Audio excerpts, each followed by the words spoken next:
Assalamualaikum warahmatullahi wabarakatuh. Selamat pagi, selamat siang, dan selamat malam semuanya. Kita akan melanjutkan materi tentang pembiasan cahaya. Kali ini adalah pembiasan cahaya pada prisma. Untuk mempermudah kita dalam memahami materi ini, kita akan melakukan simulasi dari PET. Pertama ketikkan PET, PHET di Google, lalu diklik PET simulation. Setelah keluar akan seperti ini. Kita klik, lalu pilih simulations, pilihlah physics.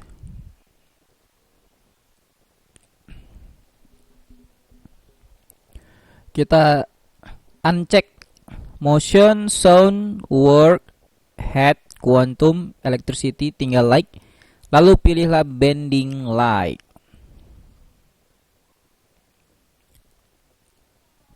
Setelah keluar tinggal kita klik aja.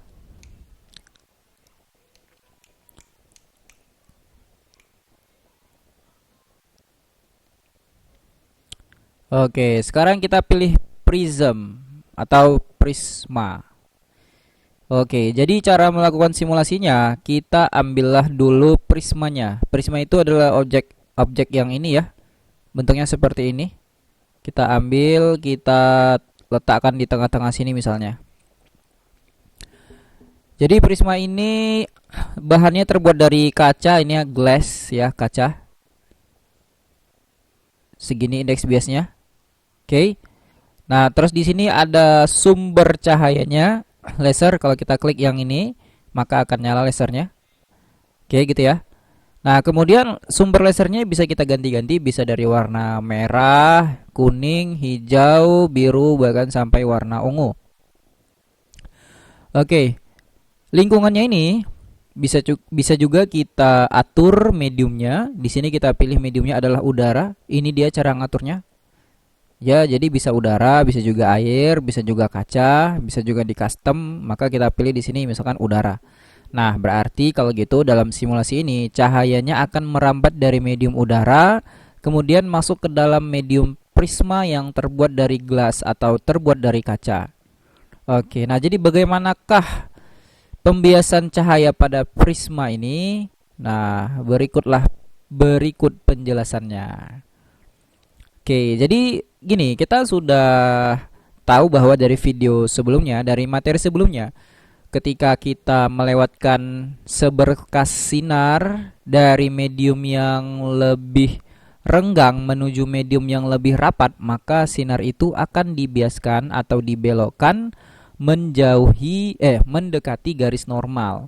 Dan sebaliknya, kalau kita lewatkan gelombang cahaya dari medium yang rapat ke medium yang renggang, maka si cahaya itu akan dibiaskan menjauhi garis normal. Nah, di sini ada terjadi dua kali pembiasan. Yang pertama, cahaya datang dari udara, di sini lingkungannya dari udara ke dalam kaca. Dari udara ke kaca berarti akan terjadi pembiasan. Lalu yang kedua, dari kaca kembali lagi ke udara dan akan terjadi pembiasan sekali lagi. Maka akan terjadi dua kali pembiasan. 1, 2. Oke, supaya memudahkan kita centang ini garis normalnya. Ya, garis normal adalah garis yang tegak lurus terhadap permukaan prisma ini. Ada dua garis normalnya, ini dengan yang ini. Oke, untuk melakukan simulasi ini sebenarnya tinggal kita ganti-ganti saja nih arah orientasinya. Ini bisa seperti ini ya. Jadi kalau kita ganti warnanya, maka ini juga akan terlihat berbeda pembelokannya. Pembiasannya akan terlihat berbeda. Gitu ya, kan dia akan berbeda ya. Oke. Ya, baik. Sekarang kita akan membahas secara lebih detail matematikanya ya. Setelah kita lihat ini simulasinya bagaimana, ya. Nah, kita geser-geser gitu ya kan. Intinya pembiasan pada prisma ini terjadi dua kali. Nah, tapi biasanya nanti yang kita bahas adalah namanya dengan sudut deviasi.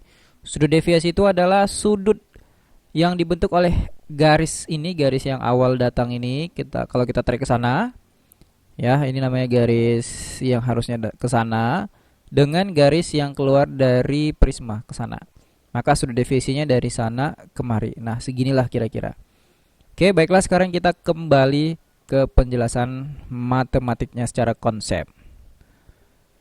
Jadi seperti inilah kira-kira tadi bentuk simulasinya yang kita jalankan di pad.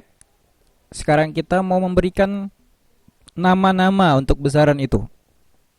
Yang pertama adalah sudut di sini. Sudut ini namanya kita sebut dengan sudut pembias, simbolnya huruf beta. Lalu sudut datang 1 atau I1 adalah sudut yang dibentuk oleh sinar datang laser dengan garis normal. Nah, sinar datang ini kan dibiaskan ke sana. Jadi, sudut yang dibentuk oleh sinar bias di dalam prisma ini dengan sudut normal, dengan garis normalnya, kita sebut namanya sudut bias 1 atau R1. Ya, jadi namanya ini I1, ini namanya R1. Oke, yang berikutnya adalah sudut datang yang kedua, yaitu yang dibentuk oleh sinar datang dari sini ke permukaan kedua terhadap garis normal, ya, sudut datang 2 atau I2. Dan berikutnya namanya adalah sudut bias yang kedua, yaitu yang dibentuk oleh sinar bias yang keluar dari permukaan prisma dengan garis normal. Kita sebut namanya sudut bias 2 atau R2. Oke, kalau kita perpanjang nih garis sinar datang laser ini ke sana dan kita perpanjang garis sinar bias yang kedua yang keluar dari prisma ini ke sana, maka kita dapatkanlah sudut deviasi. Dari sini ke sini, sudut deviasi simbolnya delta atau D. Oke, jadi secara matematika, besar sudut deviasi ini, delta, adalah sama dengan I1 tambah R2 kurang beta. I1 ini adalah sudut datang pertama yang masuk ke prisma. R2 adalah sudut bias kedua yang keluar dari prisma dan dikurangi dengan beta, sudut pembias yang ini. Nah, untuk sudut kritis pada prisma, ya, rumusnya adalah NP, indeks bias prisma, dikali sin sudut kritis sama dengan 1. Nah, ini videonya sama, materinya sama dengan video sebelumnya ya, dimana untuk ini kita anggap bahwa lingkungannya adalah udara, sehingga suku yang ini besarnya sama dengan 1.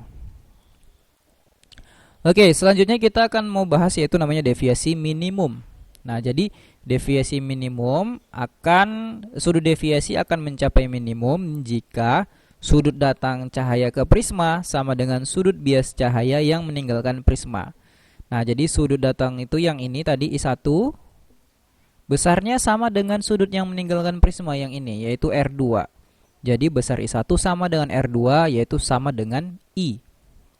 Kalau kita masukkan ke rumus deviasi yang tadi ya, deviasi kan I1 tambah R2 kurang beta. Jadi karena I1 sama dengan R2, ya kita anggap aja besarnya I, maka sudut deviasi minimum sama dengan I tambah I kurang beta, yaitu 2I kurang beta.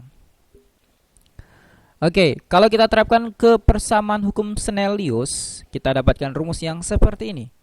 N1 yaitu indeks bias lingkungannya di luar prisma ya, yang di sini di luar prisma, dikali sin setengah deviasi minimum tambah beta sama dengan N prisma yaitu indeks bias prismanya dikali sin setengah beta.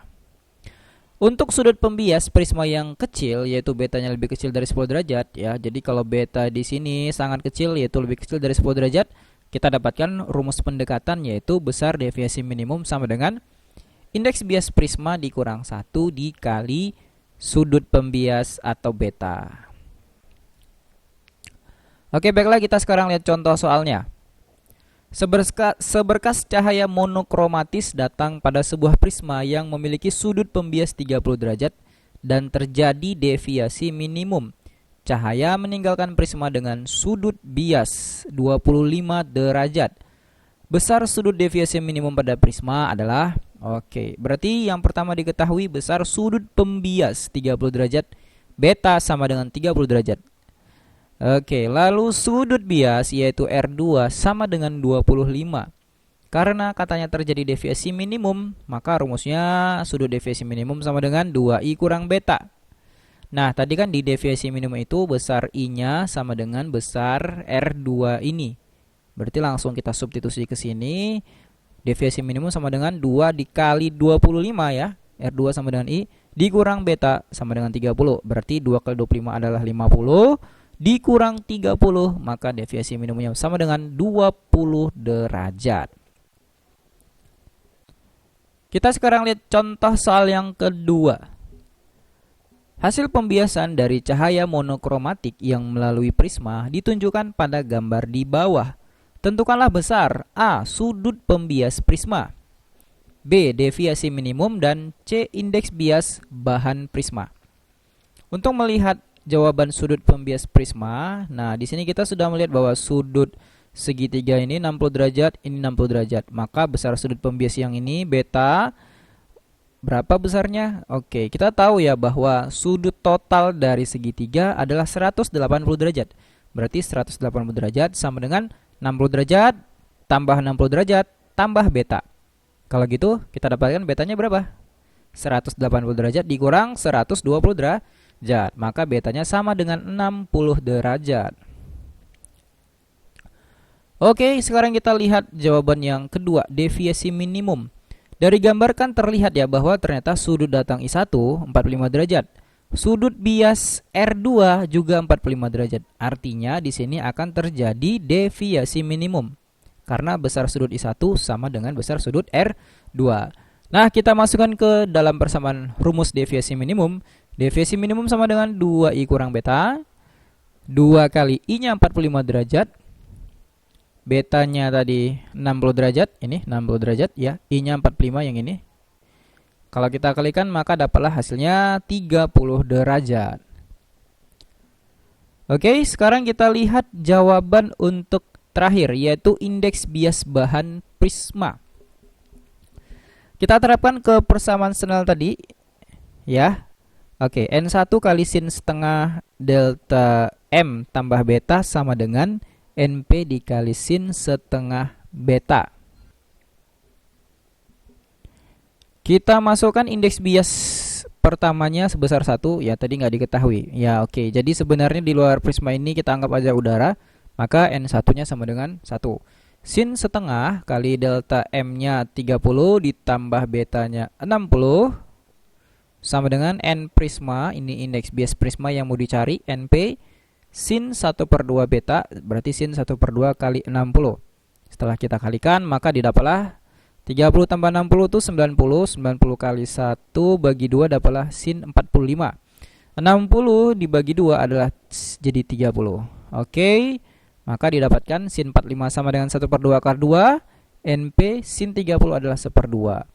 Oke, coret setengahnya, maka kita dapatkan NP sama dengan akar 2. Oke, baiklah, sampai di sini dulu untuk pembahasan video belajar kita pada hari ini. Terima kasih sudah menonton. Assalamualaikum warahmatullahi wabarakatuh. Selamat pagi, selamat siang, dan selamat malam semuanya.